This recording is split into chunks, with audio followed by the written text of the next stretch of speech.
Ladies and gentlemen, we are about to begin today's event. May I kindly ask everyone to have seated? And we will wait just a few minutes till the people who are having luncheon.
So, ladies and gentlemen, we will begin the event. Thank you for joining us today to celebrate this special occasion. My name is Jong from the Korea Foundation for International Healthcare, or COFI. It is my great pleasure to briefly introduce COFI, the host of today's event, and to share with you the purpose of our gathering.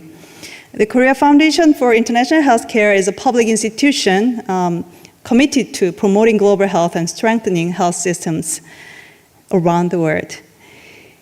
So today we come together to honor the legacy of Dr. Jong-wook, a pioneer in public health, and to recognize outstanding contributions made in advancing global health through the Dr. Jong-wook Memorial Prize for Public Health.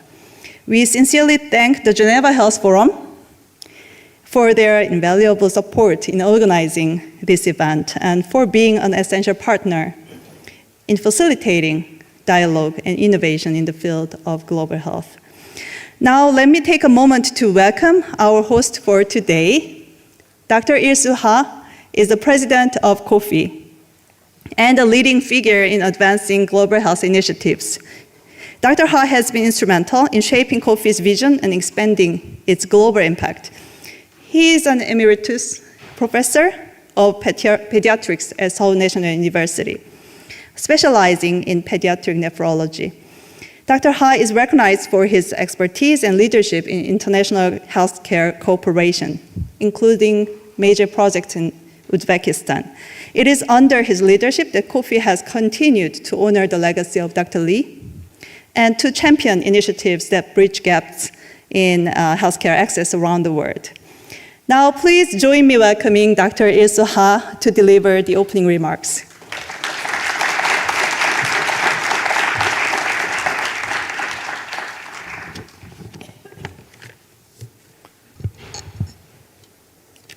Dr. Margaret Chan, former Secretary General of World Health Organization, His Excellency Khoi Vani, Secretary of State, Ministry of Health of Cambodia, Dr. Jerome Kim, Director General of International Vaccine Institute, Dr. Juno Choi, Director General for International Cooperation, Ministry of Health and Welfare of Republic of Korea, Dr. Suraya Dalil, Director of Special Program on Primary Health Care, WHO, distinguished guests, esteemed colleagues from WHO, South Africa, and Republic of Korea, whose names I cannot list here because of the limited time. And above all, this year's Laureate, Dr. Helen Rees. It is a great honor to welcome you all to this Laureate lecture, co-organized for the first time by Korea Foundation for International Healthcare and Geneva Health Forum, made possible through the kind collaboration of Professor Antoine Flahault and Dr. Eric Comte. Dr. Rees is a globally respected leader and advisor in public health, widely recognized for her exceptional contribution to vaccines, infectious diseases, and reproductive health. As we are constantly reminded, global health faces increasingly complex and evolving challenges, and this requires evidence-based decision-making, timely action, and brave, strong international collaboration and leadership. In this context, insights and achievement of Dr. Rees are more relevant than ever, alongside the valuable perspectives of our distinguished panelists. I believe that today's lecture and discussion will not only inspire us, but also help shape and guide our collective efforts in addressing the global public health challenges we have. Once again, I extend my heartfelt congratulations and deep appreciation to Professor Rees for her lifelong dedication to advancing public health. Thank you very much.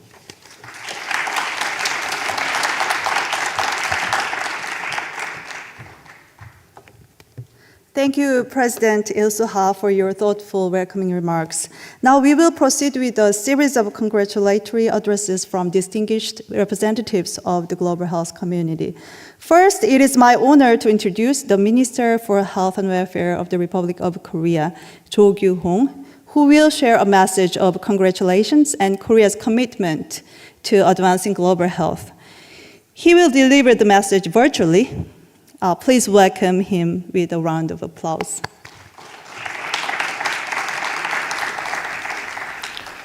안녕하십니까. 대한민국 보건복지부 장관 조규홍입니다. 이번 이종욱 기념 공공보건상 수상자 기념 포럼에 참석하시어 자리를 빛내주신 WHO, 주 제네바 남아프리카 공화국 대표부, 주 제네바 한국 대표부 관계자 여러분께 감사의 말씀을 드립니다. 또한 이 행사를 준비하느라 수고하신 한국국제보건의료재단 관계자 여러분께도 감사드립니다. 특히 오늘 포럼에는 마가렛 찬 전 WHO 사무총장, 지영미 대한민국 질병관리청장, 제롬 킴 국제백신연구소 사무총장을 비롯하여 국제보건 분야를 선도하는 전문가 여러분께서 함께해 주셨습니다. 이종욱 박사의 정신을 기리고 공공보건의 미래를 논의하는 자리에 함께해 주셔서 진심으로 감사드립니다. 이종욱 기념 공공보건상은 전 세계 질병 퇴치와 인류 건강 증진에 평생을 바친 제6대 WHO 사무총장 고 이종욱 박사의 헌신을 기리기 위해 대한민국 정부와 WHO가 공동으로 제정한 뜻깊은 상입니다. 오늘 이종욱 공공보건기념상을 받으시는 남아프리카 공화국의 헬렌 리스 교수님께 진심 어린 축하와 격려의 말씀을 전합니다. 이 자리가 아프리카 지역의 보건의료 환경 개선에 크게 기여한 교수님의 탁월한 업적과 헌신을 널리 알리고 앞으로도 행보를 이어가시는데 큰 힘이 되는 소중한 계기가 되기를 바랍니다. 대한민국은 앞으로도 글로벌 중추 국가로서 국제적 위상에 걸맞는 역할과 책임을 다하기 위해 노력할 것입니다. 또한 전 세계 공공보건 수준 증진을 위하여 WHO를 비롯한 보건의료 분야 국제기구 및 회원들과 긴밀히 협력해 나갈 것입니다. 이번 행사에 참석해 주신 모든 분들께 다시 한번 감사드립니다.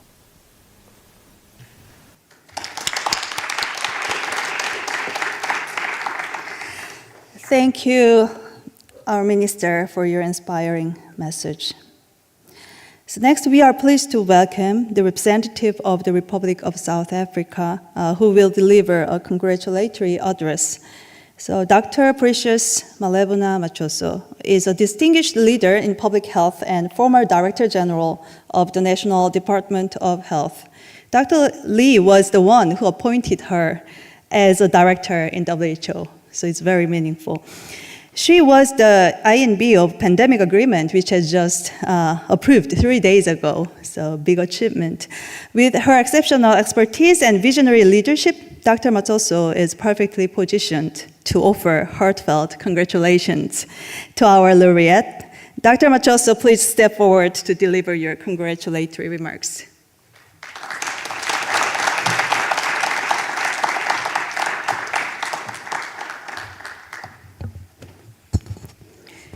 Good afternoon.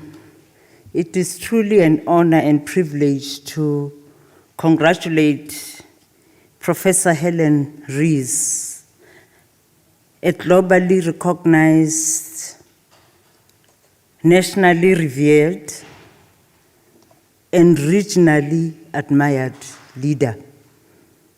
A leader of note in public health, a leader of outstanding recognition in regulatory science.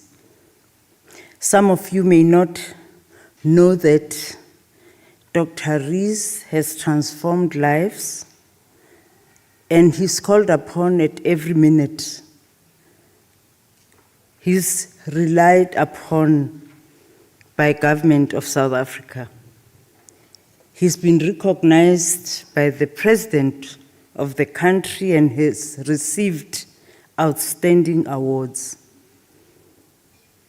But it's been Dr. Rees who went into the trenches and changed lives of women in South Africa. It is Dr. Rees who led the vaccines program in the African region.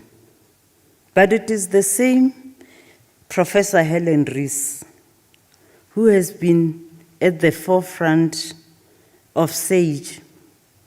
Dr. Rees, who has led fights against pandemics. In fact, the Wits University has recognized her contribution in global health for the past 14, 15 to 30 years.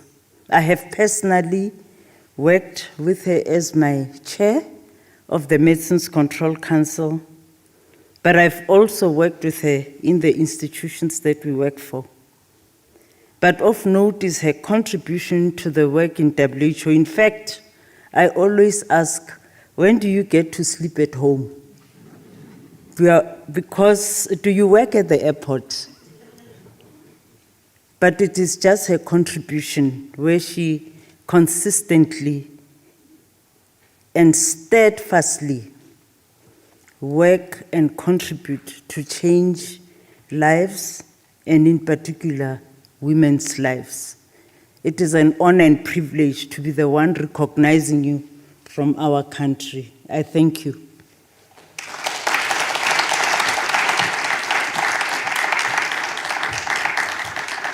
Thank you, Dr. Matoso, for your encouraging words. Wow. Yeah. Now we are honored to invite the representative of the World Health Organization, who will offer congratulatory remarks and reaffirm WHO's leadership role in shaping the future of global health. Dr. Soraya Dalil serves as the director of the WHO Special Program on Primary Health Care, which Dr. Lee was very emphasizing.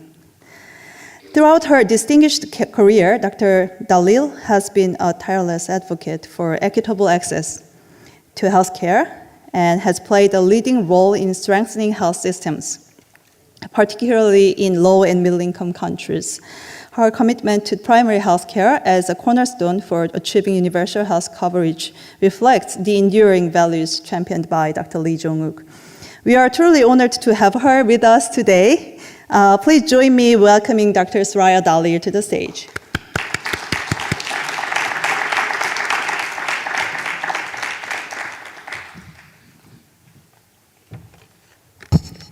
Hello and good afternoon. Distinguished delegates, dear colleagues, dear friends, Mr. Il-Soo Ha, President of COFI, Dr. Mutsuto, dear Dr. Margaret Chan, good afternoon again. I would like to thank the Korean Foundation for Healthcare on behalf of WHO Director General for organizing this event. It's my pleasure to be with you today to congratulate Professor Helen Riss as this year's honorable recipient of the Dr. Lee Jong-wook Memorial Prize, a prize that honors the memory of Dr. Lee Jong-wook, who was the Director General of WHO 20 years ago from 2003 to 2006. From the WHO Special Program on Primary Health Care, we are thrilled to acknowledge Professor Riss' lifelong commitment to the health of communities that are most in need, with a strong focus on improving equity and access. Professor Riss, we extend our sincere congratulations to you for your exemplary dedication to public health, to primary health care, to innovation, and to equity. In South Africa, you have been designing and piloting novel approaches, proving concepts, and scaling up at the national level and beyond. Your commitment to equity is exceptional, focusing on the most marginalized communities, famously in the Hillbrow Health Precinct. Your scientific contributions are outstanding, covering childhood immunization, HIV, TB, COVID-19, to name a few. Importantly, you have taken every opportunity to use this experience to help shape national, regional, and global directions on tackling these diseases, making an impact at a larger scale. More people are living healthier, more fulfilling lives because of your passion and because of your accomplishments. Your scientific excellence is also well recognized. WHO and other international organizations benefit from that through your expert contribution to multiple international advisory bodies. You are a true health champion that we can all learn from and look up to. Equity is at the heart of the primary healthcare approach. Primary healthcare is the most effective, efficient, and equitable approach to improve people's life, health, and well-being. We need to continue to build a global community of PHC champions, and that's why I'm particularly excited that WHO is working closely with the Korean Foundation of International Healthcare on enhancing PHC leadership capacity in countries. This week, World Health Assembly is gathering around the theme of One World for Health. This week has been eventful with a strong focus on primary healthcare approach as critical to achieving universal health coverage and health equity. We have heard that in many statements from member states in the plenary and the two committees this week. Indeed, the adoption of the pandemic agreement is a major milestone for the multilateral cooperation of our time. We are delighted to recognize health champions and all those who contribute to health for all, such as yourself, Professor Rees. You have set an example of excellence and compassion over 4 decades of relentless efforts.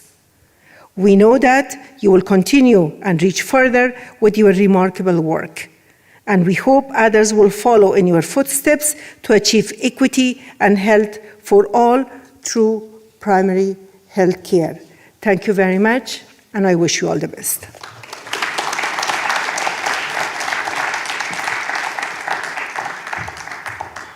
Thank you, Dr. Dalil, for your meaningful and inspiring message. Now we move on to the highlight of today, the Laureate lecture. I would like Professor Antoine Flahault from Geneva Health Forum to introduce our Honorable Laureate for 2025. Professor Flahault is a renowned epidemiologist himself and public health expert, currently serving as director of the Institute of Global Health at the University of Geneva. With decades of experience in disease surveillance, pandemic response, and international health collaborations, he is widely recognized for his leadership and insights in the field of global health. Please join me welcoming Professor Flahault to the podium.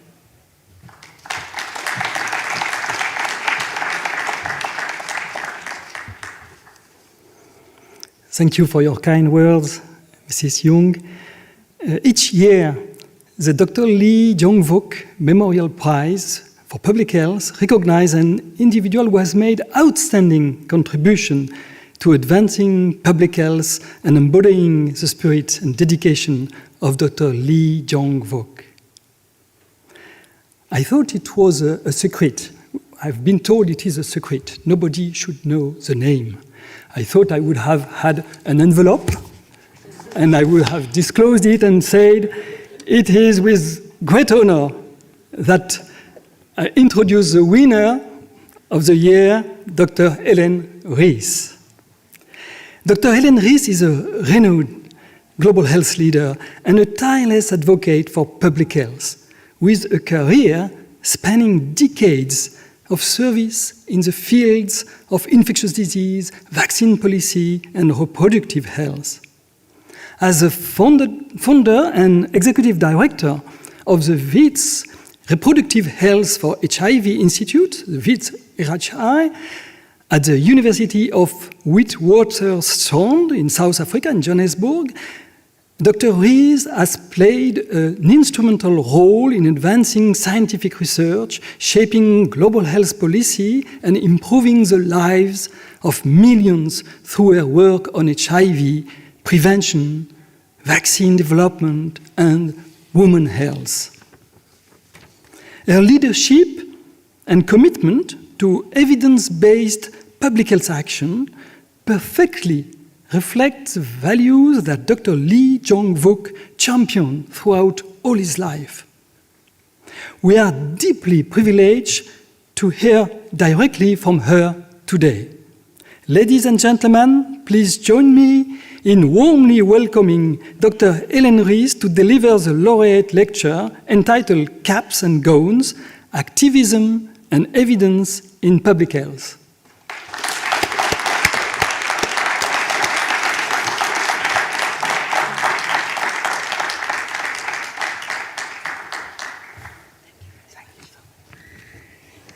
Good afternoon, everyone. Well, to all the honorable delegates who are here, all the friends and the colleagues, to my family, thank you very much. I'm deeply, deeply honored to receive the Dr. Lee Jong-wook Award, the Memorial Prize for Public Health. It is something when you walk through a career, you don't have an ambition at the end to say, I think I'll get a prize. But when you get it, it's actually wonderful. I'd like to say thank you very much to the Geneva Health Forum for hosting this, and to Kofi, thank you very much for your for considering me for this award, but also for your warm introduction. I'd also like to say thank you to the Minister for his kind words, and to Soraya from WHO, and Precious Matsotso, who you heard, who has just chaired, as you heard, co-chaired the pandemic agreement. You might just, I'll say in brackets for Precious, she is a good friend of mine. So you have to take a pinch of salt with some of the nice things that she said. So in terms of this lecture, I decided to talk about activism and research and evidence in public health. And the reason for doing that is that I think for many of you who are involved in public health, you will know that we have to have research and we have to have evidence. But many people will argue that actually to be in public health, you also have to be an activist in some shape or form. This was what I was asked to do. The Laureate speech should highlight your achievements in public health, particularly in the area of infectious diseases. I would rather give a scientific plenary than write this. This has caused me sleepless nights. It's very difficult to look back on your career and write something that covers the whole ambit of what you've done with a focus on infectious diseases, but also in a focus on activism. So I hope I capture this for all of you. I went back to this definition of health, and this is from the World Health Organization in 1946. You're all familiar with it, but it's worth looking at it again because I think it was prophetic. Health is a state of complete physical, mental, and social well-being, and not merely the absence of disease or infirmity. The enjoyment of the highest attainable standard of health is one of the fundamental rights of every human being, without distinction of race, religion, political belief, economic or social condition. That is a profound definition and goes much more, it goes way beyond individual patient health. I then looked up health activism, and that's a newer concept, so I went to AI. Health activism aims to create more equitable and supportive environments for individuals and communities to achieve optimal health. This can involve a wide range of actions, from direct service to advocating for policy changes by challenging power structures and systems that negatively impact health and health promotion.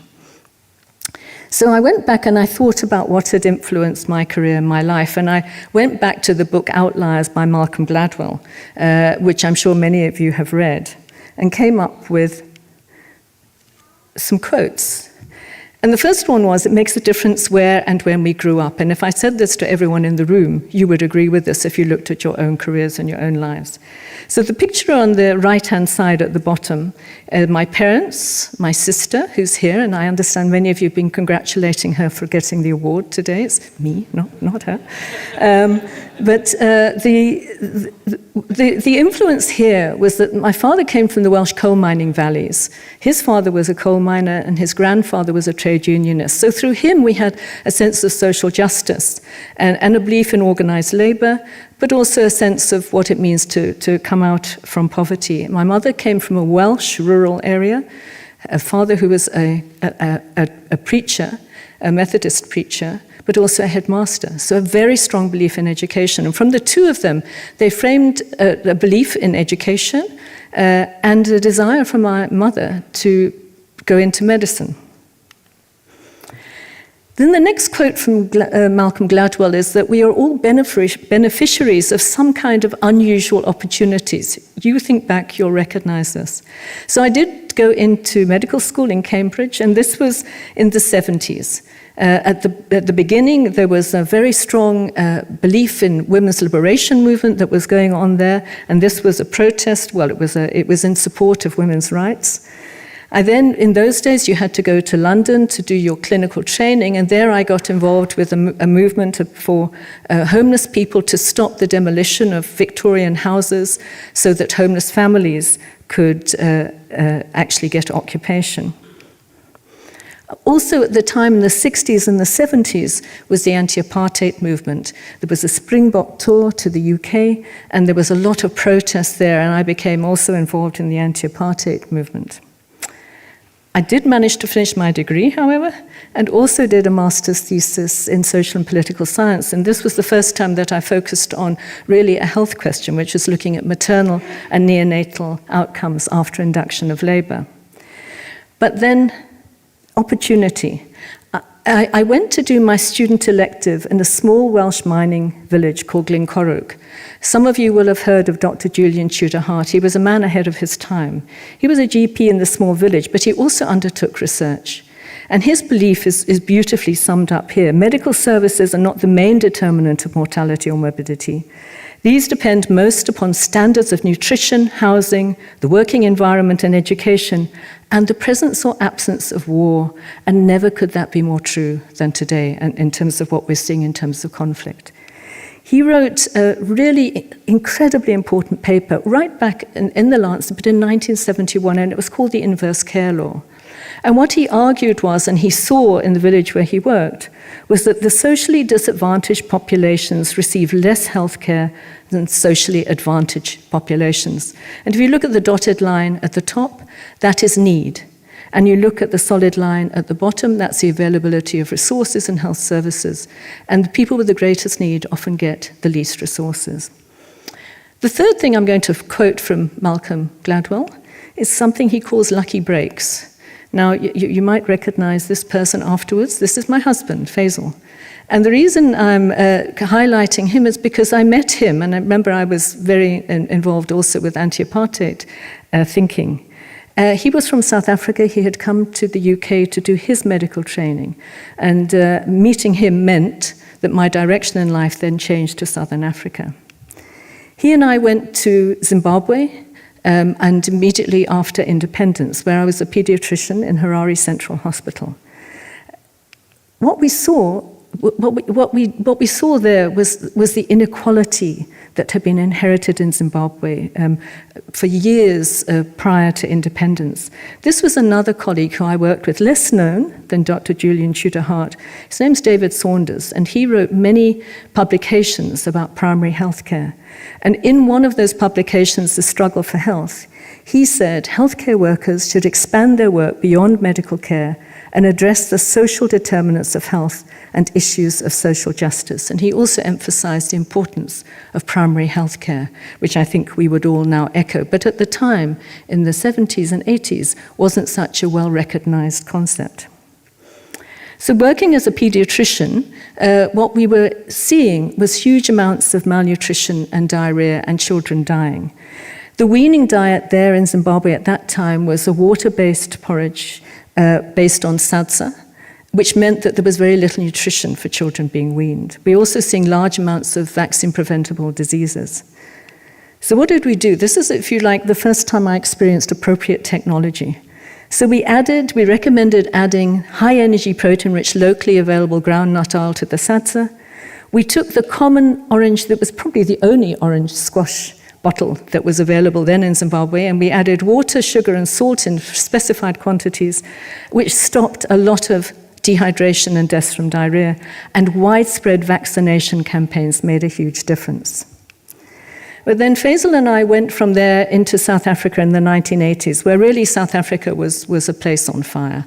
The youth were revolting in the townships. There was a lot of deaths and assassinations. And this was a picture at a funeral of a colleague who I worked with, looking after detainees who had been tortured. And this is where I think the activism in health comes in. So at the beginning of the 80s in South Africa, an organization called NAMDA was established, the National Medical and Dental Association. It was an anti-apartheid structure. It had about 1,000 doctors and dentists working in it who were opposed to the apartheid state. We established, as I mentioned, a detainee support committee for detainees who've been tortured in detention. The first grant I ever got was to set up an emergency services group for youth in townships who were being shot, were being frightened and persecuted. And what we did was train them in emergency first aid, and we gave emergency equipment. We wrote a report to Amnesty International about what was happening, and I was involved in bringing an interdict against the then Minister of Law and Order to try and stop torture and detention, and we failed miserably. My interdict didn't work. But I was working then in Alexandra Township, and in fact in charge of the pediatric department. We had a 6-day war, and many things will teach you things in your life, but you can't really prepare for what happens when young people are being shot all around you. And as we see today, when people are frightened and when they're injured, they seek care and protection in health services. And during that 6-day war, we tried to shelter many of these young people who had been injured. But again, we didn't win that battle, and many of them were removed. But at the same time, in Alexandria, it was a very large township north of Johannesburg. We saw South Africa had seen its first case of HIV in 1982, and sort of a couple of years later, I think we thought, we couldn't test, but we thought we were seeing the first case of HIV in Alexandria. But what we were seeing definitely were vaccine-preventable diseases. We still had polio, and we had a huge measles outbreak. And my first publication was from a household survey done in Alex, which was looking at reasons why children were not being immunized and why we were seeing these outbreaks. And what we now know is that one of the biggest determinants of whether children were going to be immunized was maternal education. So moving on, and so one of the things that you have to think about is how do you jump from clinical to research and then into policy? And in fact, it was an extraordinary time, because at the end of the 80s and the beginning of the 90s, South Africa was looking towards a new country. And so we were putting together a health policy. And that health policy included women's health, child health, and HIV, and I was involved in developing all of those. And this was the meeting that was held in Maputo in 1989 between the external wing, the people in exile from the health desk of the African National Congress, and those of us working inside the country against apartheid. And then, of course, we had the democracy, Nelson Mandela, and I was asked to set up what was then called RHIU, which was a research institute, to address the neglect that had occurred. Research was not being undertaken very much on the majority of people in South Africa. And so I was asked to say, would I set up what was then very much focusing on reproductive health and rapidly on HIV. But to go back to social justice, the other thing that occurred, which was very important in terms of thinking about public health and social justice, is we had a Truth and Reconciliation Commission. Faisal was one of the Truth Commissioners, and we had an entire part of the Truth Commission dedicated to what had happened in terms of abuses around health during apartheid. But let me then go on to HIV. So if you look at the maps on the left, in the top left-hand corner, you can see in 1984, this was the density of HIV infection in the Africa region. And if you go down to the slide on the bottom right, you can see in 1999 that Southern and East Africa had become the epicenter. We undertook the first big national household survey in the entire country, and we sampled children, young people rather, aged 15 to 24, and we looked at their HIV status and what their sexual behavior was. And for the first time, we showed this extraordinary increase. If you look at the purple bars, those are young women. And we saw between the ages of 17 and 18 up to the age of 21 that we went shooting up to a third of young women being infected with HIV. But at the same time as this was happening, we also moved into an era of AIDS denialism. President Thabo Mbeki, the then president, and the late Dr. Mantu Shabalala Msimang, the health minister, just argued that HIV didn't cause AIDS, and as a result, they didn't want to have antiretrovirals in the country. But this was at a time when mother-to-child transmission was rife. We had no antiretrovirals, and a third of pregnant women were HIV positive. At that time, myself, and in fact, Precious Matsotso, who's here, we were both appointed to what was called the Medicines Control Council then. That was the Drug Regulatory Authority. And if you look at this photo, you can probably pick out Precious. and you can probably pick out me. And we went on from there to become, Precious became the Registrar of Medicines, and I ended up chairing this council. But we had huge pressure not to register antiretrovirals, but we did. We registered nevirapine for mother-to-child transmission, and we registered other antiretrovirals as well. And that was in the face of huge political pressure that we should not do this. Time ticked on, and I now chair the Drug Regulatory Authority. But during COVID, it was the same experience, that there were all sorts of different interests, commercial, lobbyists, etc., who didn't or did want particular products. And what that really has taught me in terms of governance is that the importance of independent medicines regulation. That in fact you cannot be influenced by anybody, and you have to look at safety, quality and efficacy, because your job is to protect the public. So back to HIV and my institute. So we then said, well, we need to deliver services. The pressure was huge, as you can imagine, with so many young people infected. On the slides on the left-hand side, one of the earliest services we established was for sex workers. You can see that hotel at the bottom. These were brothels, and we had both outreach and clinic services for sex workers, where the rates of HIV infection were 60% plus. We also then moved through PEPFAR into providing support to government services in the middle pictures, but we also got grants to give services for HIV and TB to key populations, so MSM, transgender, and sex workers, but also to neglected populations at the bottom, people who will not otherwise access services. And those interventions have made, not just mine, but the national interventions made a huge difference over time to the HIV epidemic in South Africa. But importantly, we also had a huge program that focused on youth. This was called Love Life. We had interventions in all the provinces. We have 9 provinces. We had adolescent-friendly services, and when pre-exposure prophylaxis became available, we introduced it across the country into schools. But side by side with that, you then have to say, well, what is the research agenda? And this is more from the clinical research side. And we looked at pre-exposure prophylaxis. We were also looking at vaccines. That's proved much harder. But pre-exposure prophylaxis has really progressed. We needed to get the right drug into the right place and at the right time. And we started off looking at condoms. And I put a female condom there because we did a unique study, never to be repeated, where we kept washing condoms because sex workers told us they're very robust. We can reuse them. But we didn't know if it was safe. So we did studies where we had washing lines with female condoms along them, washed once, washed twice, washed 3 times. And we tested them. They were very robust, but we couldn't persuade WHO to approve a reusable condom. But we then also looked at topical microbicides, we're really focusing on young women, and we looked at gels and rings and films. Huge studies that we undertook, regional studies that were led by myself and my institute.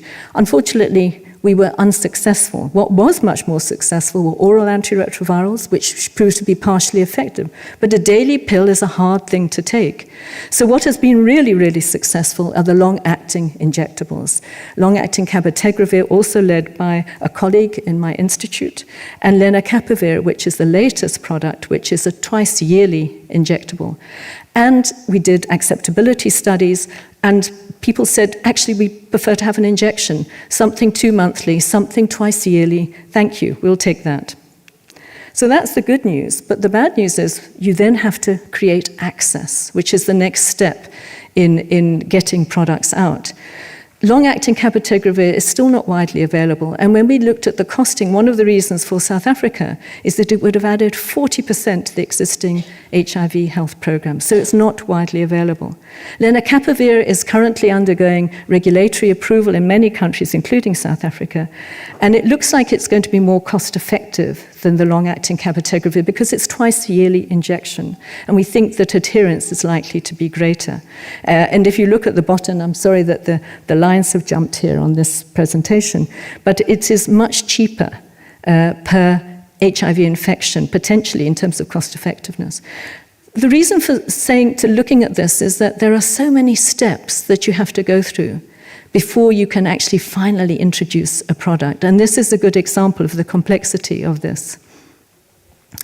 Just going to put one slide in on another approach, which is very important before you introduce products. And in parallel to HIV, we were doing a lot of work on other sexually transmitted infections and other infectious diseases. But I just used HPV vaccines as an example, because here we did a whole series of studies, starting with piloting the introduction of HPV vaccines into schools, where we looked at the feasibility. Remember the EPI programs for the sort of under 2s, under 5s, never introduced vaccines into schools before. Is it feasible? Is it acceptable? What do you communicate to the parents and to the teachers, and will there be demand? Side by side with that, and I'll come back to this, I was then working with various technical advisory groups on vaccines. The national technical advisory groups called NITAG, the regional technical advisory group, these are all WHO structures called the RITAG, and SAGE, which I'll talk about just now. But beyond that, we still saw that it was difficult. It's a 2-dose schedule. So we then developed a whole set of studies that looked at, can you give a single dose of this vaccine? It would free it from schools. It would mean that a single dose you can give widely and quickly. And we were able to show that a single dose in our populations was effective. And we also then looked at impact studies to demonstrate whether giving a single dose at a population level actually reduced HPV 16 and 18, which is what the vaccine is designed to do. And we were able to show that, including in young women living with HIV. So let me go on to global governance and vaccines. So in 2001, my clock is going backwards and forwards here, I chaired the first HIV vaccine consultation for WHO, and in 2005 I chaired a consultation on HPV vaccines. And as a result of that, I was invited to serve on the strategic advisory group of experts on immunization, and Joachim is here, I saw him here, who actually facilitates that committee today. It has become one of the most effective WHO committees. And if ever we wondered about what WHO's role is, I think just take this as a case study. It is hugely effective. It makes recommendations about new vaccines. It looks at schedules of old vaccines and continues to look. And it makes widespread recommendations that take everything from cost effectiveness to programs into account. I also work with the Regional Immunization Technical Advisory Group, also a WHO structure, which takes a SAGE recommendation and regionalizes it, because each region, as you can imagine, is different. And because I was working in this field, I've had the privilege to work with a number of international organizations listed here for polio, International AIDS Vaccine, Coalition for Epidemic Preparedness, Gavi, the Vaccine Alliance, IVI, and we'll hear from Jerome Kim later, and NIH and NIAID. But my breadth of work has then expanded with my institute to this list here. And you can see much wider vaccine-preventable diseases, and spanning anything from the research, the clinical research, the epidemiology, through to the policy that's required. And at the bottom, you can see that there's COVID, extensive work there, Mpox, pox viruses, Ebola. And that brings me on to the issue of emergencies. And WHO has a unique role to play for emergencies. As you're all familiar, that there are the International Health Regulations of 2005. And after the Ebola outbreak in West Africa in 2014, there was a whole question raised about whether these are still fit for purpose. And I was on a committee that reviewed these regulations. At the time, we said they probably need modification. But everyone was too nervous at that time to take that step to actually change them, because we were worried that we didn't want to lose what we had in the IHR. As a result of that, I worked with the Polio Emergency Committee and the COVID Emergency Committee. And moving on to today, I'm working now with regional and national committees on Mpox. In South Africa, we have an incident management team because we have an Mpox outbreak. Africa CDC has an emergency committee, and we declared the first public health emergency of continental security for the African region for Mpox. And there is a new initiative from WHO looking at pathogen families that are a threat for future pandemics. And I'm involved with the pox virus initiative there. And that's all very good, but if you haven't got the money, it's a problem. So two other things I'm just going to refer to is the two organizations who are part of this incredibly important global health infrastructure that I've had the honor to work with. Gavi is one, that's the Vaccine Alliance. It's estimated that Gavi will have avoided nearly 19 million future deaths between 2000 and 2023 because of its innovation. Many of you here are familiar with Gavi, but Gavi basically subsidizes for the poorest countries vaccines and gives support for health services to support the introduction of those vaccines. It also has vaccine stockpiles for emergencies for things such as Ebola and yellow fever, and most recently is also offering support for African vaccine manufacturing, which was a huge demand from the African region after COVID. Away from vaccines onto a broader health product initiative is called MedAccess, which I also work with. And here there is an initiative that says there are many products that are needed by low and middle income countries, but they're not going to get them because there isn't a high income country marketplace, whether it's new generation of malaria bed nets or whether it's multi-drug resistant TB drugs. And so again, MedAccess does volume guarantees, does market shaping, and creates an innovative financing offer that supports companies to actually become producers of these products that are needed in other parts of the world. So I've learned a lot of lessons. It's not quick learning these lessons. It's taken quite a long time. And really there were sort of 10. 10 is always a good number. So it is really about identifying the problem, prioritizing a research agenda, and then looking for appropriate technology. Then looking at implementation science, policy, governance, finance, access, and community and trust. I've learned that, but let's just think where we are now. And here we have now devastating funding cuts that none of us were expecting, with huge implications. What we've had is sudden withdrawal. I think we would all understand and accept that countries absolutely have the autonomy, but the sudden withdrawal has caused huge pain. If you look at that graph at the top, you can see how important US funding has been for global health and global aid financing generally. And the US provided, of that amount, the US provided 30% of that was for global health. But equally, underneath, many European countries are bilateral donors, philanthropic organizations such as the Gates Foundation. That money is now under threat. So we are really facing a new era where we're going to have to think what we do. Replenishment targets are coming up this year for WHO, for Global Fund, for Gavi, for the Pandemic Fund. 100 billion is what we're looking for at a time where we're seeing these cuts.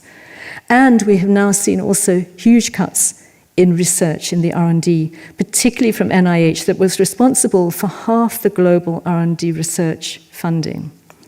So now, we should look past these events of today and into the possibilities of tomorrow. And as we do this, we shouldn't say, let's have faster horses. We actually need to look at a new model, which in this case was the automobile. And we need to rethink global health. And as we rethink global health in the context of all of these challenges that we're looking at, what should we be looking at? Well, we need to look at global governance, financing, health services, research, and leapfrogging technology. So global governance is currently being looked at, and the World Health Assembly has obviously been discussing this, but really to look at the roles and responsibilities of who does what. So who does what the best? Who should lead in what? What in particular is WHO's role, power, norms and standards, emergencies? WHO has a critical role to play. How do we strengthen that?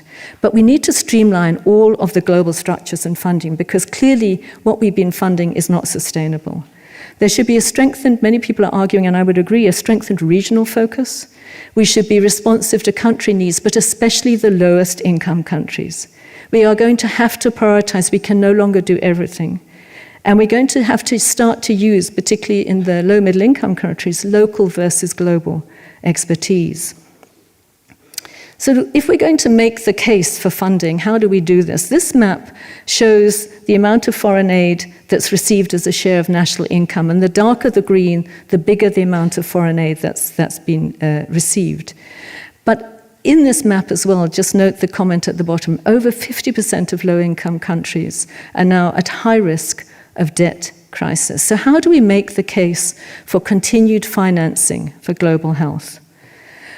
Well, first of all, I would say there's high returns on social investment. Immunization, maternal child health, incredibly high returns in terms of social development.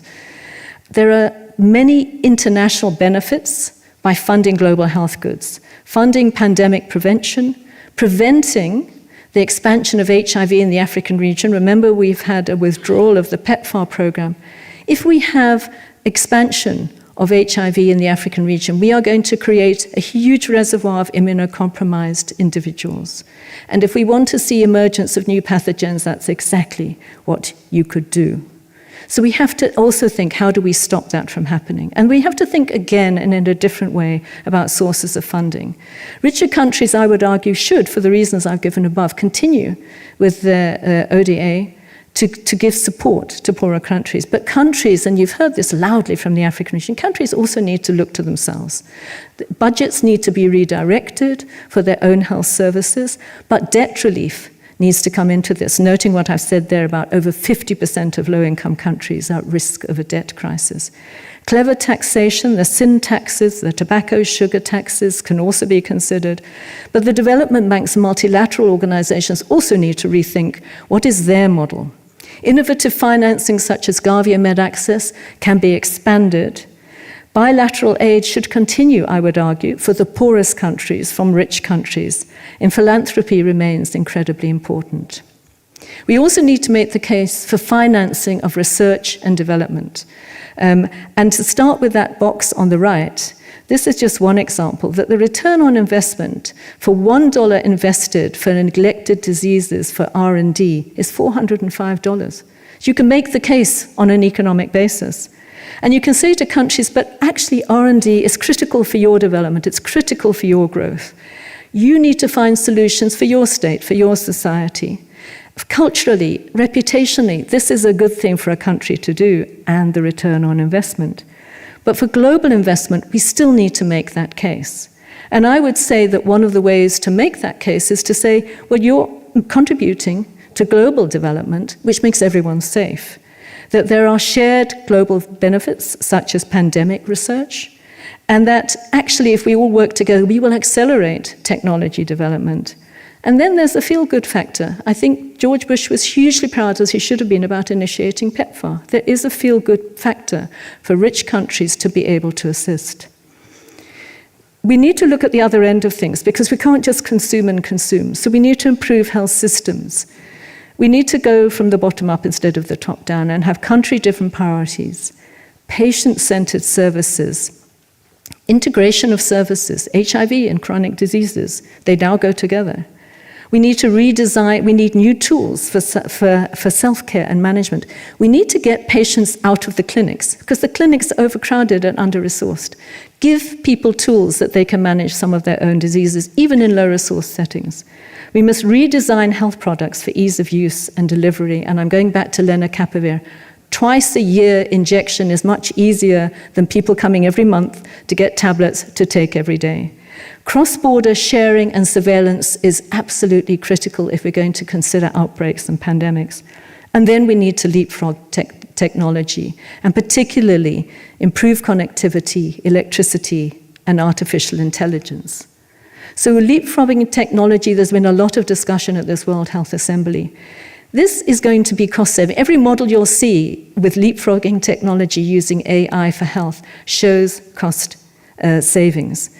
You increase health worker competency. You can do it remotely. You increase the accuracy of patient diagnosis. You can therefore have early detection and surveillance and response to outbreaks at a much earlier stage. If you digitalize everything from a facility to a district to a national level, you get incredible data sets that will help you respond to what your problems are. And you can respond to patients' needs. And we're already using chatbots in languages so that people can ask their own questions and really understand what it is that they need. And you improve self-care. And finally, as we rethink this, I would also argue that we need to rethink community engagement. I think that we've become complacent about this. On every proposal you write where you're doing funding, you talk about community engagement as the last tick box, but do we really know what we think? We need a new vision for community engagement in this current context. And we need to reconsider, I would say, the activism model. It can't only be oppositional. I think now we've matured, and it must be driven by communities, but it must also be done in partnership with health services, with ministries of health, and with the private sector. We can do things together, we can oppose when we need to, but we do need to also rethink that model. And, very important, we need to create a much better understanding of science literacy to build trust in science, but trust in medicine, which has been eroded during COVID, vaccines in particular, and we have to counter misinformation and disinformation. And this diagram on the right is from Nature from this year, which indicates that a large multi-country survey, still people trust scientists, about 2/3, but people more likely to go to family and friends for guidance. So we need to think, who are the messengers that we want to get these messages out so that we can actually rebuild that trust? So finally, let me leave you with this quote from Nelson Mandela, and it's a quote for today. "Do not judge me by my successes. Judge me by how many times I fell down and got back up again." I want to thank so many people that I spoke to. I told you I was neurotic about giving this talk. It's a very difficult talk to give because you're reflecting on yourself. So I spoke to lots and lots of wonderful people and asked them, what is your view of where we are today? And got incredible feedback. And I'd like to thank everyone who's listed here. I'd like to thank very much the honor of from the Korean government and the foundation for awarding me this prize. I'd like to thank all the participants. I've done lots of research over the years. I've got many colleagues I can see in the audience who I'd also like to thank, who are not only colleagues but friends, but have taught me such a lot. The donors who I've listed have been hugely important, and we should never forget that. And even if they're reduced or gone now, I want to say thank you for what they've given us. And the many colleagues who are continuing the struggle for global health. And finally, I want to thank this lot, who is my family. I've got extra extended family here, but this is my family here, who have been incredibly supportive to me in my career and tolerated, as Precious said, my long stays in airports. Thank you very much.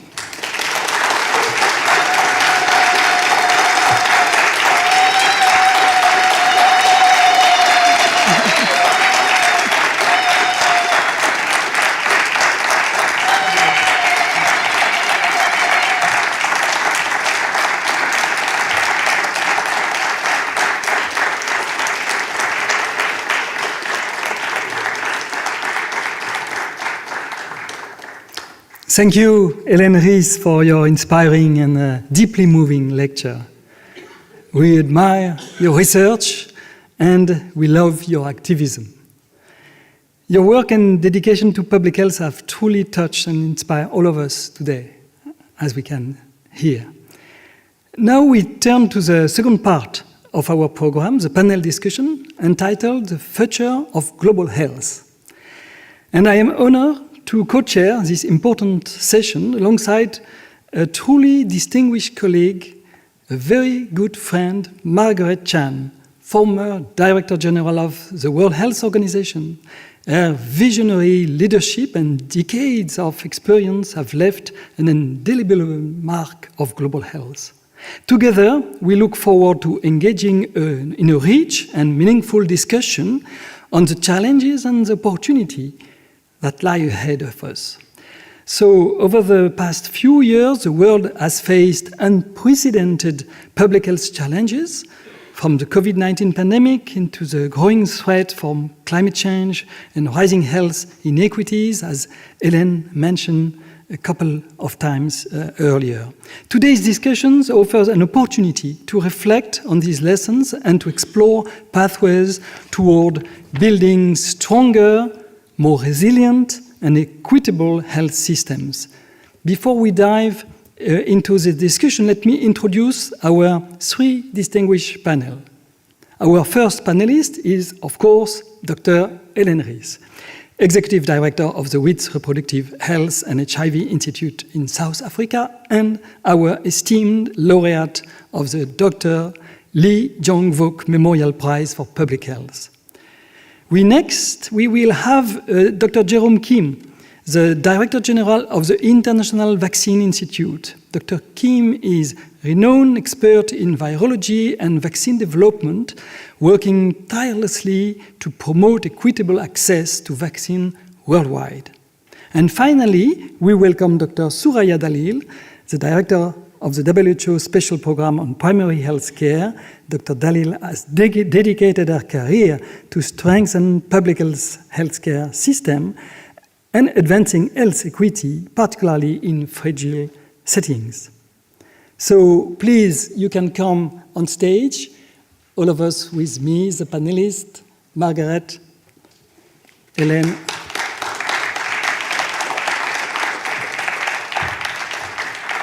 In the middle, please.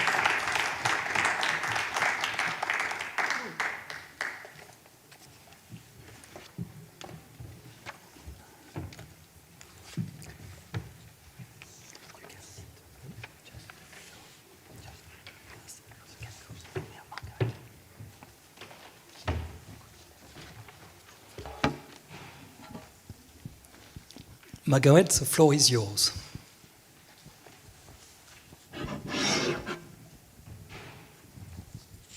Truly, truly a great honor to be here. And Helen Rees, I know you through and through, right? Thanks for your contribution to the World Health Organization. And of course, Soraya, thank you. And Dr. Kim, last but not the least, you're the man, the most important person in this forum, right?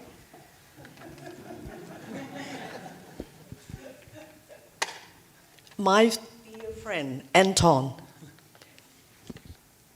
over to you.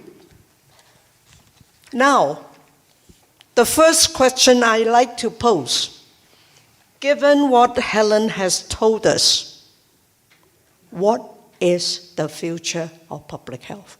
That is my first question. So, who wants to start?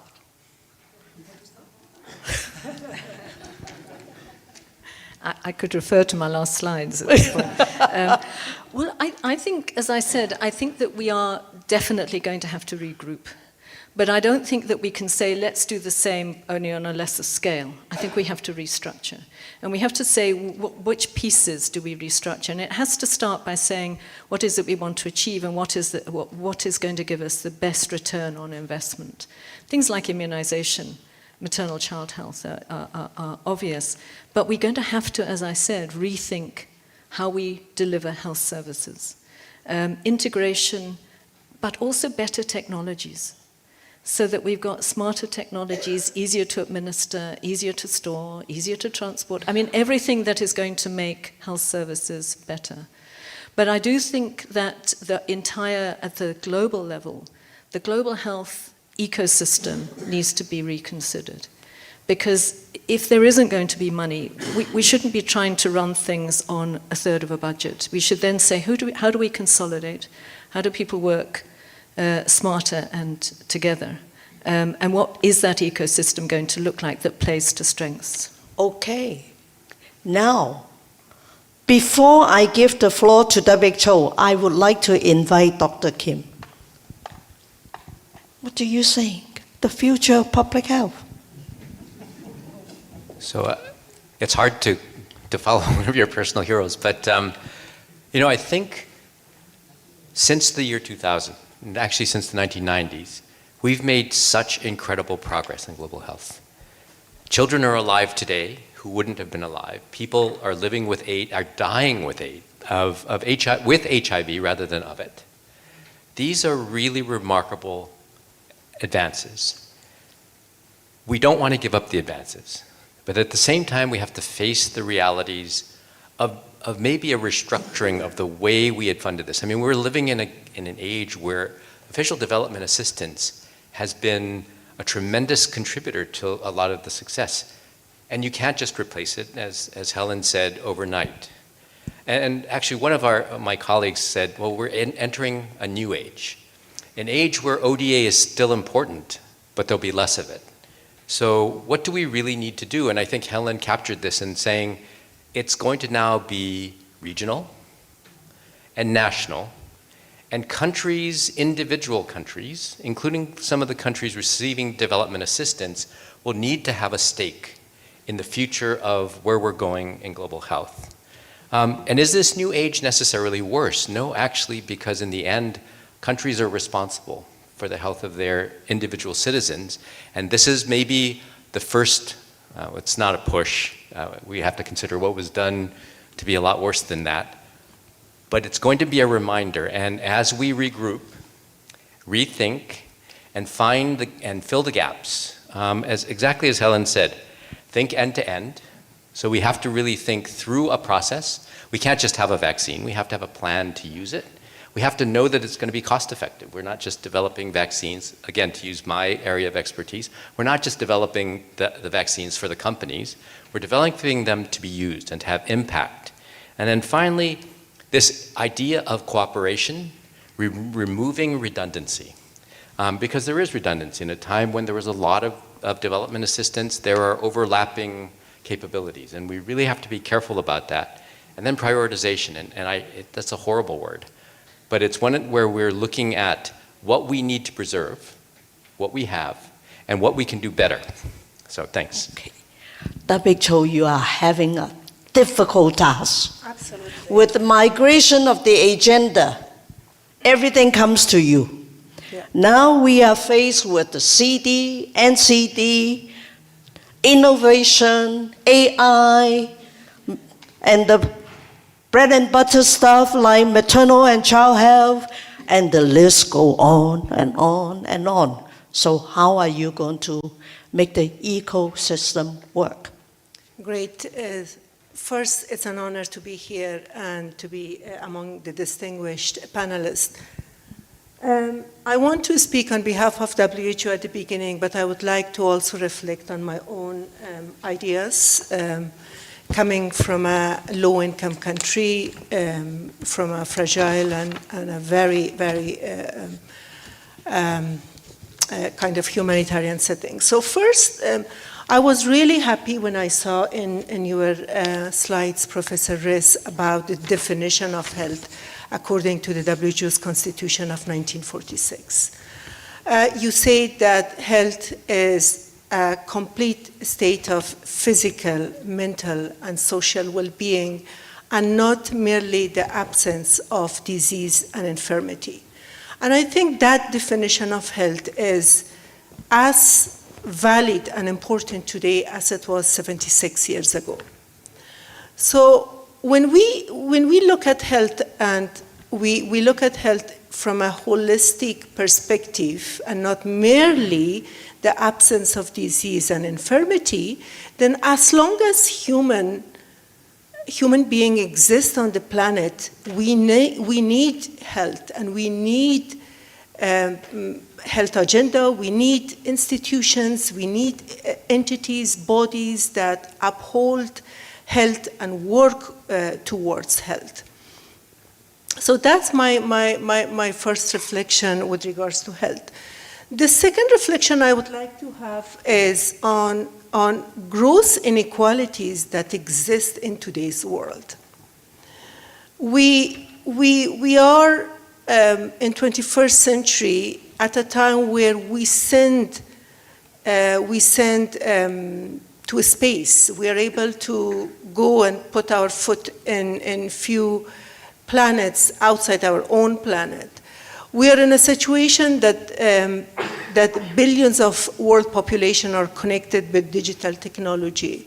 We are in a situation where family members sitting in North America speaks to family member who is in South Sudan. But yet you see that there's a gross inequality in terms of very, very basic services, be it immunization, be it antenatal care, be it services for elderly population, and so on. So or women dying from childbirth. Basically, I'm coming from a country where every 2 hours, I'm coming from Afghanistan, and that's why I would like also to reflect on that. So don't take me only as a WHO representative, where every 2 hours a woman dies from pregnancy, merely from hemorrhage. A lot of it, 2/3 of it is from hemorrhage. And you wonder that despite all those progresses that we have made in the civilization of human being, where is that equality among nations? Where's that equality among societies, among communities, and how rich countries can help countries that are poor? So I would like to go back to the global health discussion, and that discussion is that how the future would look like. I think the future to me would be, first of all, we should all accept that the system we have so far is the right time to change. It's the right time to revisit that, and it's right time to set the new direction and the new path for the bodies, for the entities, for the institutions to respond to the population need. There are things that we need to consider into that one, and the first and foremost is national ownership. The national ownership, the countries must take responsibility for their population. Health cannot be a give and take relationship. It's like, come, provide aid, then go, and the aid will drop, will decline, or whatever. I think that model, that design is not going to work. We are in a much complex world where we have people who have comorbidities. We have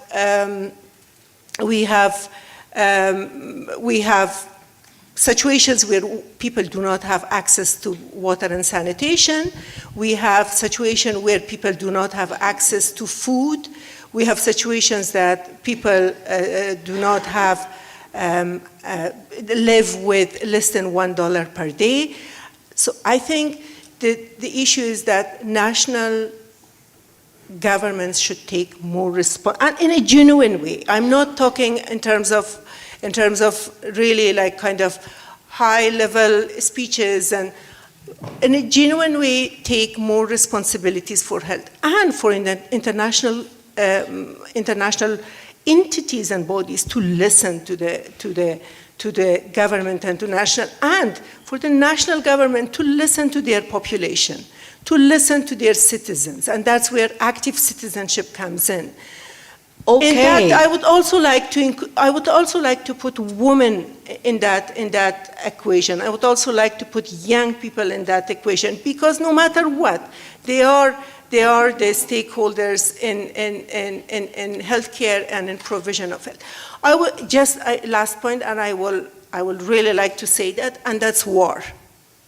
Because in one of your slides, you said it's about war, and it's about fighting, it's about conflict. We should also do something to stop that. I think it's important that the war should be stopped, and because there is, the scale of the injuries you see, that's human-made injuries and traumas and the opportunities that are lost for millions of people because of conflict and because of human-made war and battles, all sorts of things. You open up a can of worms. I fully agree with everything you said, all the speakers. It's very important, right? But with such a budget cut, where is money coming from? Everybody needs money. Research needs money. All the important issues you talk about, and all the alphabet soup, Gavi, SEPI, and Global Fund. Come on. We need to talk real. Okay, to talk real, I pass it to Antoine. Jérôme, I have a question for you. During the pandemic, we have seen a lot of inequity in the distribution of vaccines, of the COVID vaccine. The rich countries had, and the population in the rich countries had more vaccine than they needed and they used, when the poor countries had very late, very few doses, and in fact, despite of the great mechanism like COVAX, which tried to do more and to do better, we did not succeed. We failed. What do you think? How can we ensure better equity between countries, maybe to try to solve pragmatically in this case of vaccine? How do you see the future of a better equity in vaccine distribution in case of a new pandemic, for instance? Are you asking me? To Jérôme. Or maybe to you, Margaret, of course. Well, let's talk real, okay? Vested interest, isn't it? At the end of the day, every country is doing the right thing. But when you look at, in totality, they are doing the wrong thing. Isn't it? Countries that have surplus vaccines and Africa has nothing. So, when I was Director General at my time, it took 10 years for any innovation to go to Africa. And I keep asking the question, why? It has never been answered, right? Why does it take so long? Now, hopefully, AI this time is going to help us. You look at DeepSeek. It has changed the world because it is much more cost-effective. The developing country think that they could not afford, but because of the arrival of DeepSeek, AI is open to all. Now, can we do the same with other medical products? Over to you. Jérôme Kim, do you want to comment on that? Yes, so I think, when we look back at the lessons of COVID, and it's still not too late to fix some of these problems. It starts with research funding. CEPI, which did a remarkable job, the funding that it pushed out in the first 3 weeks of knowing the sequence was responsible for the generation of at least 3 of the EUL project.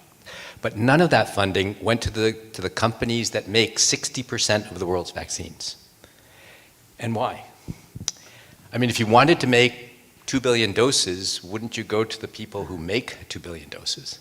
And none of that money went there. And I think that CEPI is gradually beginning to adjust to the reality of where vaccines are made. I think that the second question is actually a national one, because it turns out that it's not only the United States or Europe, but other countries have laws that prevent vaccines that have been purchased from being used on the basis of a national priority. So we saw that with the AstraZeneca vaccine, unfortunately, which again delayed access.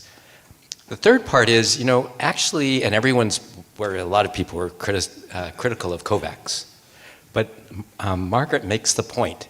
The rotavirus vaccine was approved in the US in 2006. It was approved by WHO and recommended in 2009. Now in 2025, 60% of the world's children still don't receive all the doses of rotavirus vaccine. So the standard of care is that it takes 20 years before a vaccine really becomes used in countries that need it. COVAX and the other, the mass production of vaccines during the pandemic, 70% of the people in this world in the first year of introduction got at least 1 dose, which isn't right because the countries that needed it got it late. But maybe it means that COVAX just needs to be tweaked, and the time to fix the problems is not in the next pandemic. The time to start thinking about how to purchase, when to purchase, and how to distribute quickly is now. Why? Because we had an Mpox outbreak in DRC. It's ongoing. But we had FDA and EMA approved and a vaccine approved by the Japanese regulatory authority, all ML4, stringent regulatory authorities. We couldn't use it in DRC. Why? Because they weren't yet ready with the EUL. And as we're thinking about these things, let's take the individual cases where things haven't worked and fix them so that the next time there's an outbreak, that vaccine can be used quickly. It doesn't have to wait 3 months for a meeting that will then authorize the use of the vaccine. And then the final thing is, and I think this was addressed by Helen also, in the end, it's about giving the vaccine. And there were instances during COVID, and actually even now, where there's a huge amount of vaccines sitting unused because the systems are not in place to be able to distribute the vaccines. Now, to some extent, that can be improved with improved mechanisms of delivery. So do we depend on a cold chain of -70? Or do we have one that works at 40 degrees centigrade? Do we have ways to give things that don't require a nurse to stick a needle into a patient?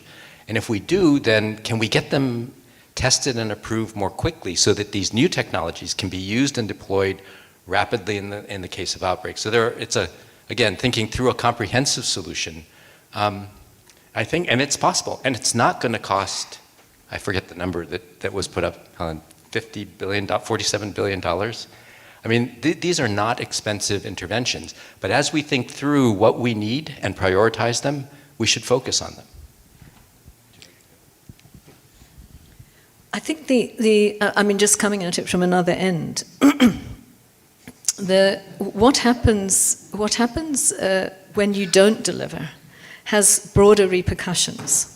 So what's happened I've seen, but for both pandemic flu, when we had pandemic flu, and we got vaccines very late into the African region, and then with COVID, is that the population then just shrugs its shoulders and says, well, thanks and no thanks. You've been there, we don't want it, it's too late, and we won't have it. And then you have a secondary ripple effect, is that people then lose faith in the system, in the health system, but they also lose faith in this instance in bothering with vaccines. So the knock-on is quite extensive. But I do think that we need to go back and look at, as we look at the whole ecosystem, what are the models of innovative financing that would allow us to actually get some of these products out. I mentioned Gavi, I mentioned MedAccess, but there are other innovative ideas around how do we co-finance and get things out there. I think one of the things we haven't talked about, but as we're thinking of co-financing and we're thinking about pricing being a huge block to access, is if the US does go ahead and push down prices significantly for pharma products, and you can understand why US citizens would say, actually, it's a bit unfair what's going on here. But it could change the entire pricing structure of the world. Because if pharmaceutical companies cannot get margins in high-income countries, their incentives to lower for low-income countries is lessened, the financial incentives. So we also need to think about the financial model that we have in place now and have some scenario planning in case that financial model changes. Lastly, after COVID, there's a huge excitement from the African region, led by the African Union and the heads of countries, to say, actually, we now demand our own manufacturing. And there's a lot of innovation, including from Gavi, from others, in terms of vaccine manufacturing in the African region, but not only vaccine manufacturing, but other health products. I think that the problem is that particularly for something like vaccines, that's not a quick fix for most vaccine technologies.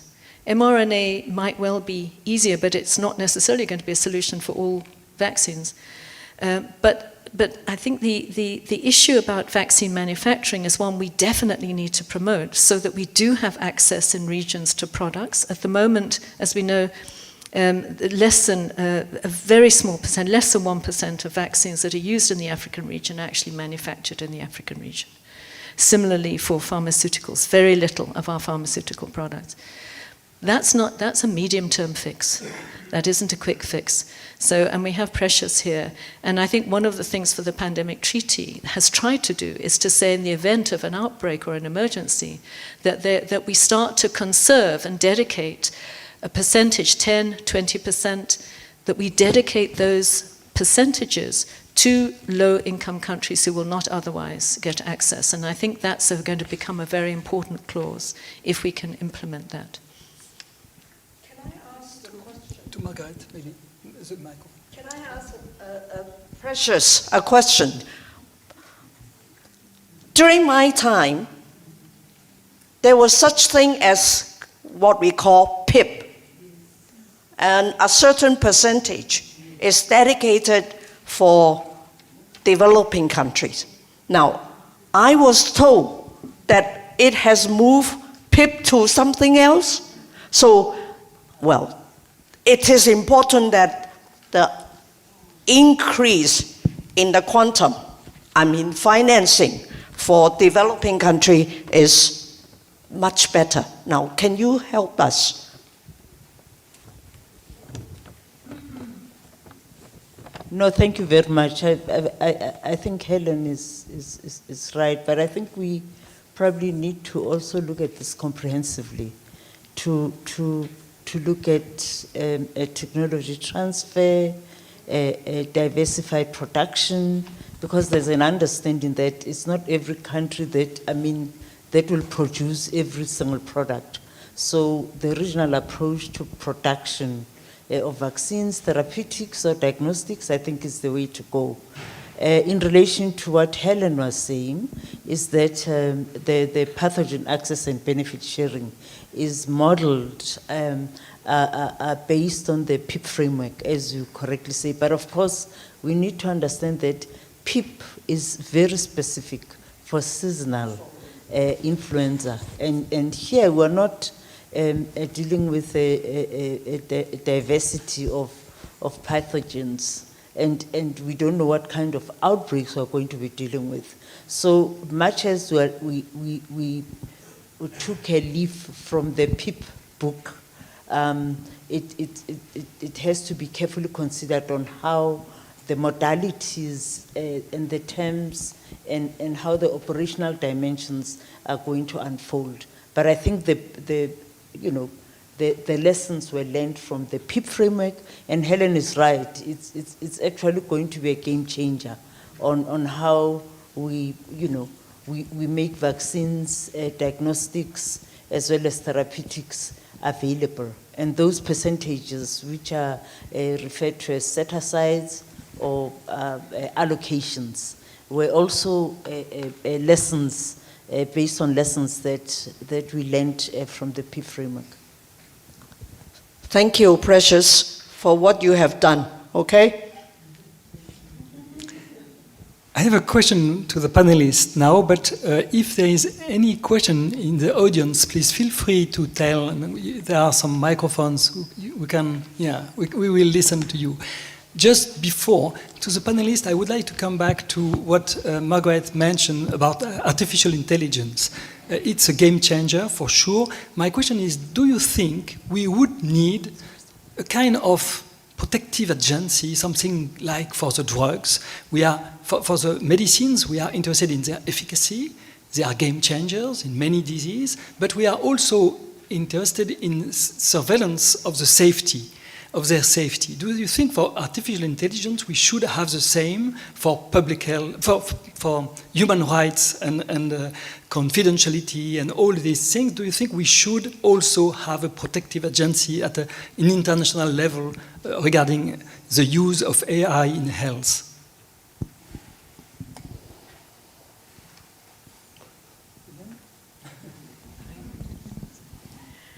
I think so. I think but I don't think we've worked that one out. I mean, when we talk about reading the the global infrastructure and the ecosystem, I don't think we have included that as a considerable. We're talking about what we currently have and how we rationalize what we have.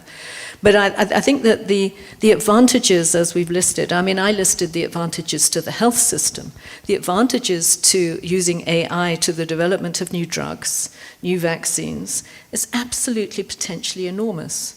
But there are many things we don't know how to do. For example, we don't know how to regulate those products. I mean, regulatory authorities won't know how to evaluate something that has been where the scientific origin has come through AI. How are we going to do that? So I think that, I mean, this is obviously something that's getting enormous attention. But certainly there are ethical questions. There are, as you say, protection of individual rights and privacy. But there are also questions on the other side of it about technology development and how do we ensure safety. So I would agree with you that we will need to have some structures. I mean, for sure, WHO has got and will need to expand what its thinking is. But many of the, I know, for example, the Gates Foundation is investing a lot in AI technology, but they have a committee that's looking at the ethics of their investments in AI technology. So there are many people are thinking about this. Do we have one cohesive global solution? No. Is it being considered at the moment in this global ecosystem that we're rapidly trying to rationalize? I would say not. But should it be done in the next year or two? For sure. We have hands up. I can see two hands. One from a woman. Okay, can you all come to the front and line up? Nice to see you again. This is Ana Maria now. You need a microphone. So, first, Helen, congratulations. This is spectacular and you deserve it. I just wanted to comment on 3 points. The first one, and this is not all my work, but I think it's important for the audience to get some of the facts. Number one, WHO is working on artificial intelligence, focusing on equity, a legal framework, and it's used for health. And there are just World Health Assembly resolutions that were endorsed by our member states, 193 of them, that will help to frame for the future how we can benefit and have an ethical approach that with access to everyone for artificial intelligence. The second one is about the country's work, and my colleague explained a lot from the community health perspective, but I just want to say that also in the pandemic treaty contents, there are clear items of discussion by our member states again that clarify several of the points that you referred to. So I will invite everybody to read the content of the pandemic treaty because it addresses almost all the points that we are discussing today that were discussed at length. Access, how to ensure that equity is not equity and distribution of products at the very end, but it goes with equity in generation of knowledge and access to research information. There are also the challenges because if everybody sets up a manufacturing facility, then the sustainability issues will kick in, and all this has been discussed. And the third is about the importance of collaboration. The pandemic treaty, as Dr. Tedros says, demonstrated that multilateralism is alive and well, and we should not retrench to work only on local things. I agree with my friend Helen that countries should work together, but there are scientific issues that should be addressed in a global way to improve the health of others. Most of the diseases we talk about are not local. Most of the diseases of the 1,654 viruses that can cause the next pandemic are viruses that go across the continents, and collaboration is important. This is why we are very happy Helen is coordinating one of the collaborative open research consortiums for science. And then the final thing I want to say is that some of the issues of vaccine uptake have to do with what you mentioned, but also with local priorities. Helen alluded to that. Sometimes we think that the country should introduce a vaccine, but that country has other challenges of health that makes them make other decisions. So if we are going to work to increase the capacity of countries, we also have to learn to accept that their priorities sometimes will be different to ours at regional or global level. Thank you.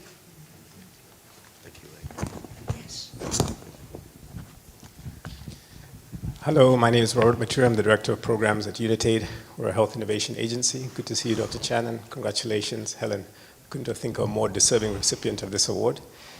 I just want to draw on a couple of things that you showed in your really excellent lecture to answer your question, Dr. Chan, which is a real challenge. You're saying we need to do all these things, and yet we have less resources.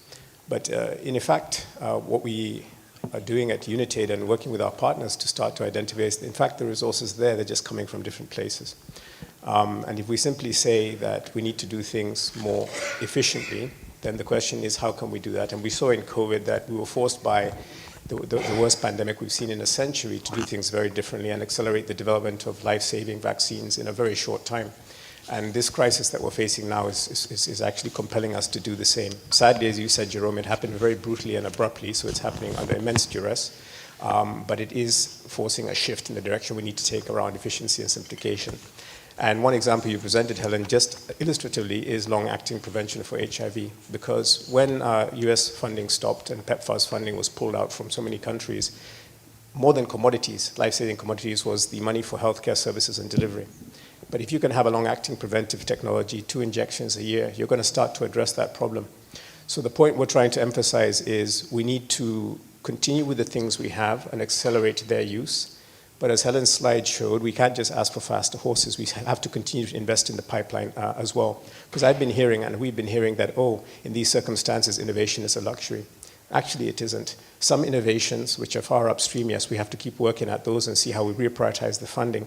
But others will actually make the transformations that will enable us to account for the fact that there is less money from the sources we relied on in the past, but we can get better efficiencies by using those innovations.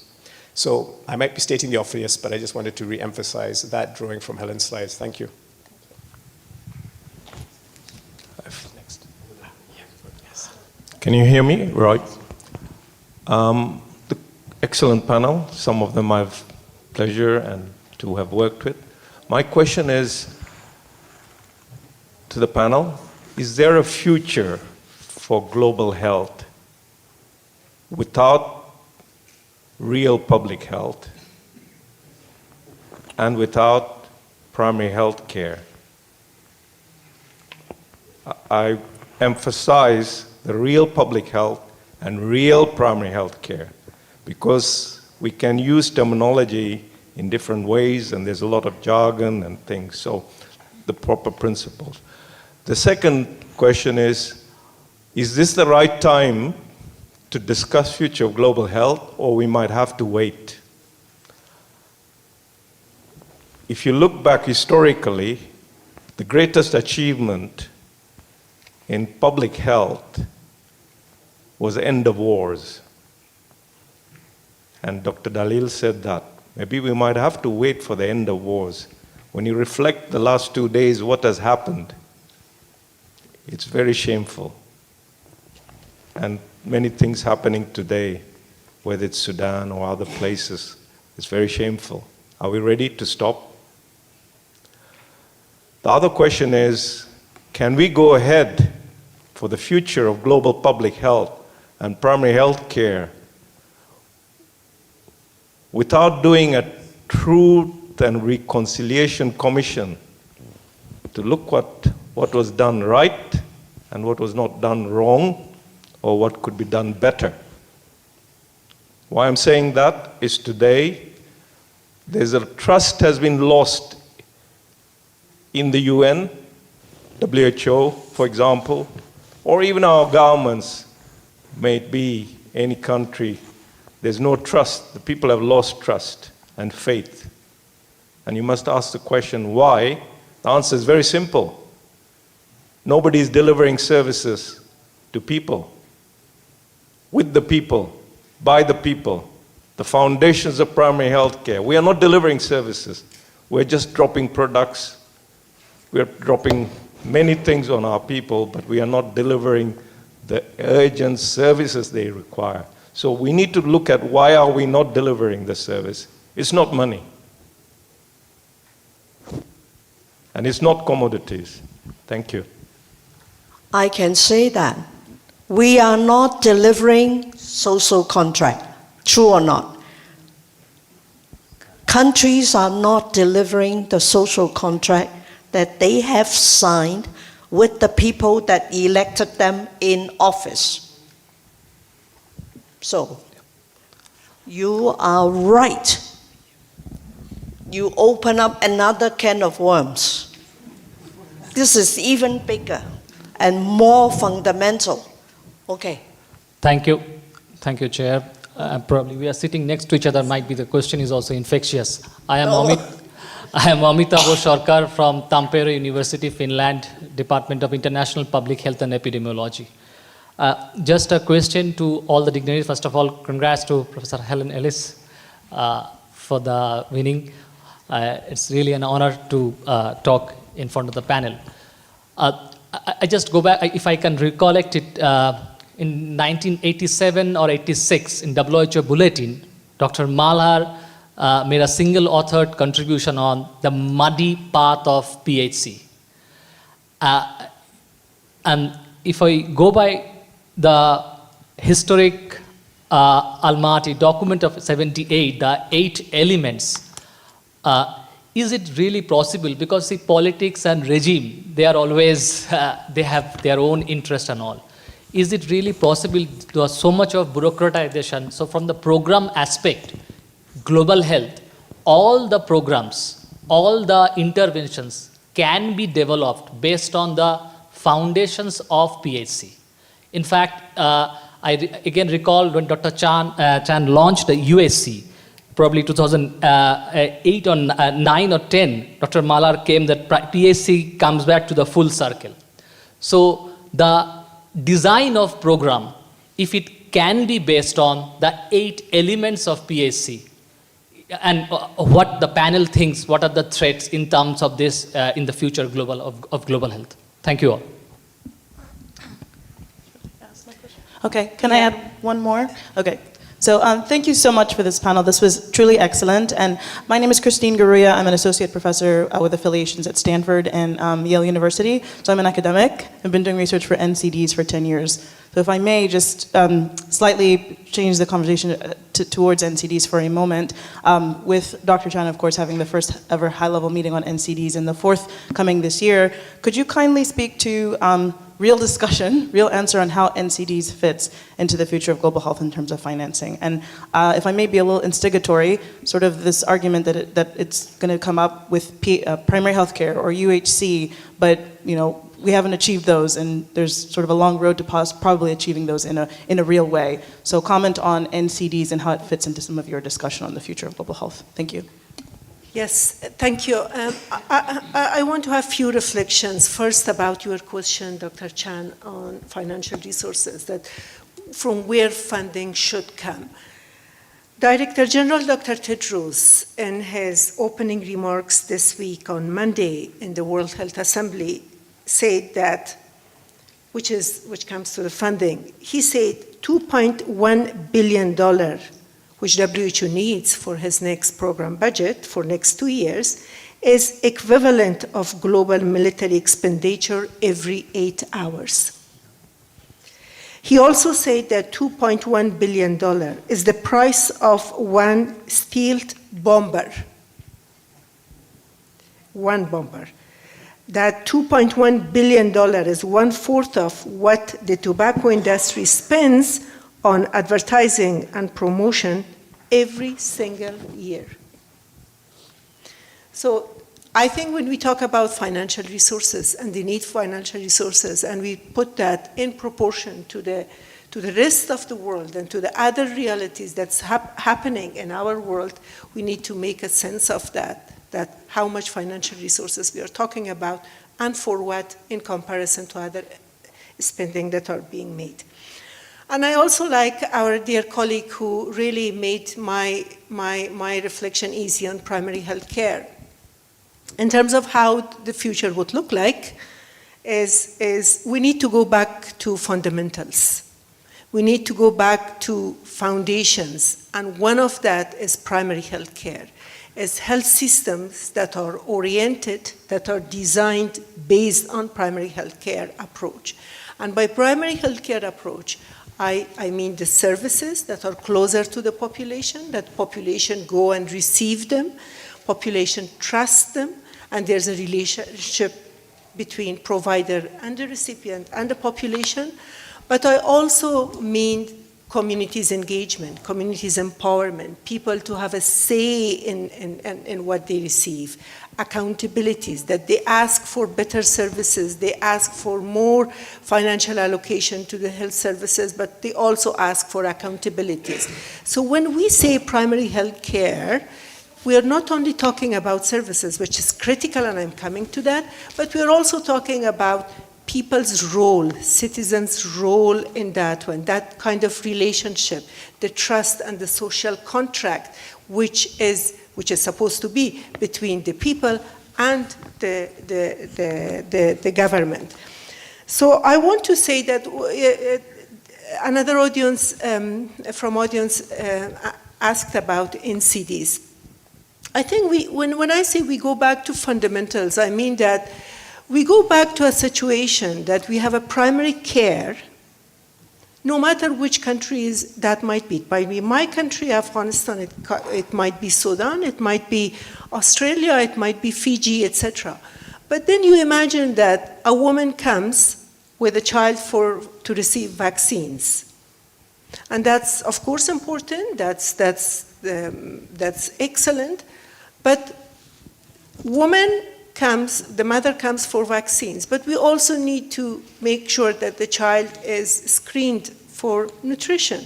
The child has been screened for other diseases if there's other complaints. And the mother also receives services that she needs. Probably she needs contraception. Probably she needs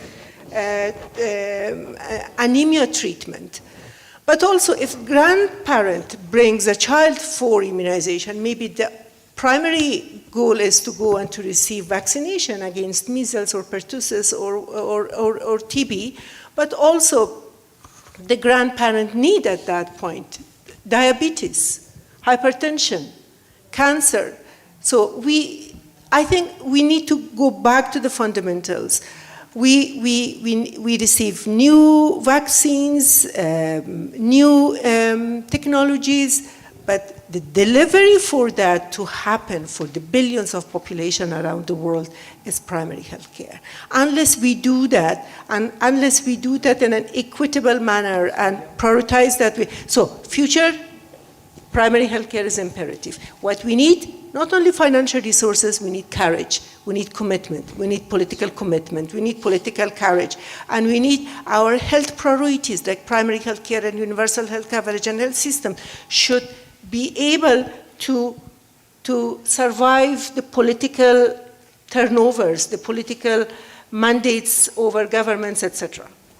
Well, I think it is my prerogative as the former Director General of WHO to end on time.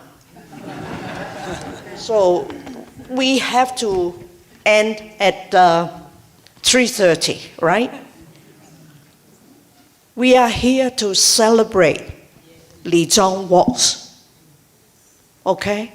He was instrumental in bringing me to public health, global public health. I want to thank him. Thank you.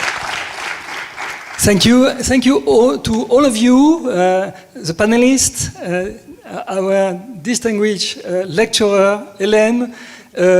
And before we close, we would like to give to the president of the Korea Foundation for International Healthcare the last word for the closing remarks. And thank you everyone for coming and participating.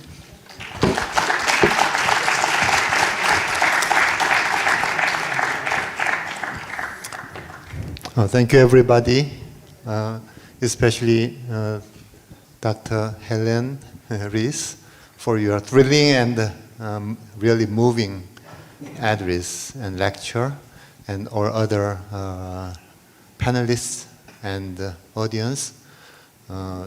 In fact, we don't have enough time to discuss more, I'm so sorry about that, but we have limited time of schedule.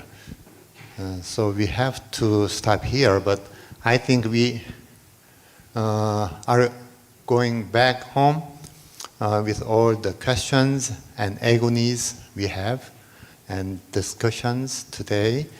And I think though the problem is not easy to solve, and many, I believe we will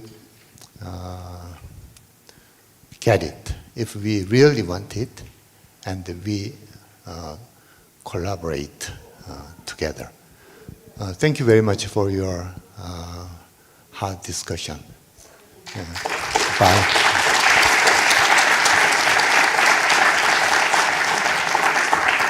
So why don't we take a photo? If the panelists can come first. Panelists can come first, and congratulatory speakers.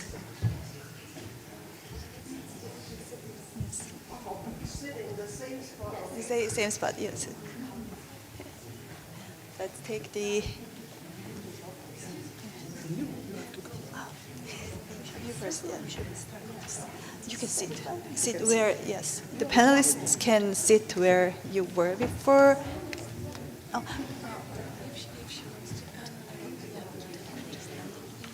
Oh, okay.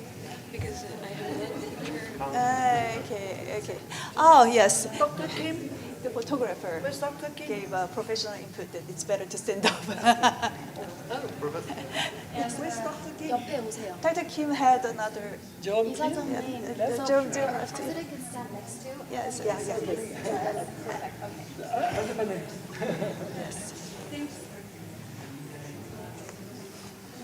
좀 빨리 먹어요. Can you announce also at the end that there is the exhibition? That the people can stay to Thank you. Yes, now everybody can come up front and take some, group photo. Don't be shy. Let's take a group photo to remember today. Group photo to remember today. Yes. Please. Don't be shy. That's all.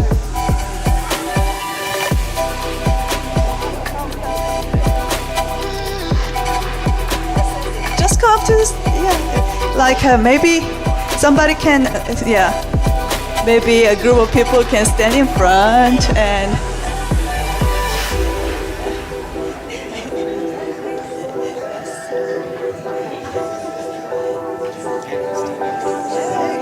Yes, let's all gather.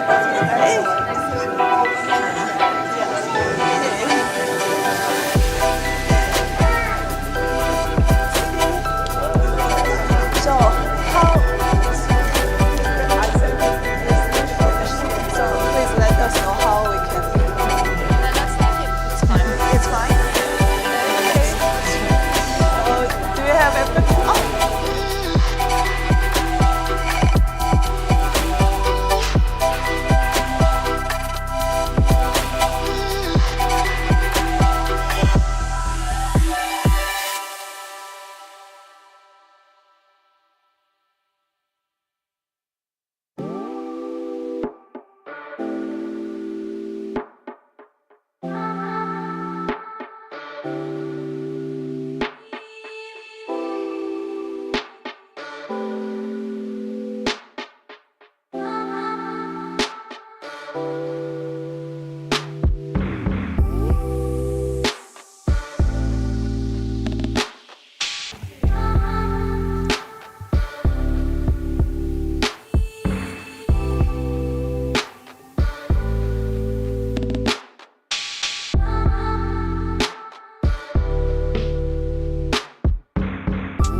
Thank you.